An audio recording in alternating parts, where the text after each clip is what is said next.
Hi guys! Welcome to our YouTube channel. Ngayong araw ay tuturuan ko kayo kung paano kumuha ng QCID. Ang QCID ay isang official government-issued ID na binibigay ng Quezon City Government. Pwede ito sa mga residente ng Quezon City tapos yung mga nagtratrabaho din sa Quezon City. Pwede itong gamitin para sa government at private transactions. Pati na rin sa pag-avail ng city benefits at social services ng QC. Ito naman yung requirements na kailangan para makakuha ka ng QCID. Kailangan mo ng valid ID. Tapos, kailangan mo din ng proof of residency kung sakaling nakatira ka sa QC. Ito naman yung requirements kung non-resident ka naman ng QC. I-scan lamang itong QR code para makaregister ka na sa QCID.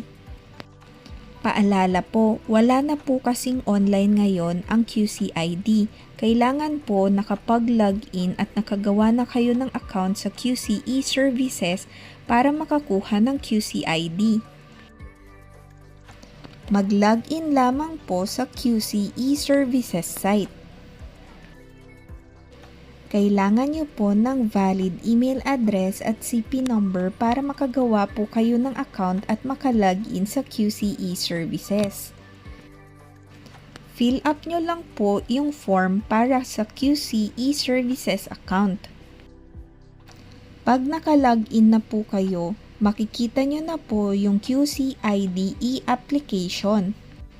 Fill up nyo lang po yung required details. After nyo po ma-fill up, makikita nyo po na yung application nyo is submitted and pending approval. Bigyan nyo lang po ng mga 1 week para ma-approve po yung QCID ninyo.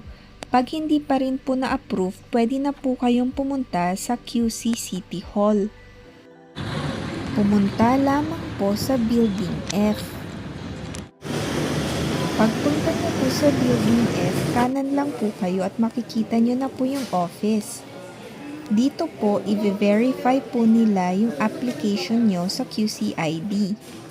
Once ma-verify na po nila at kompleto po ang requirements ninyo, pupunta na po kayo sa printing station. Makli-claim nyo rin po agad yung QCID ninyo. Paalala lang po, yung QCID po marirelease lang directly sa applicant. Pag hindi po kayo makakapunta, pwede naman po yung mga kapamilya ninyo. Kailangan lang po nila ng authorization letter at valid ID. At dyan na po nagtatapos ang ating video. Sana po ay may natutunan kayo at nasagot namin ang inyong mga katanungan. Please like and subscribe to our channel. Maraming salamat po!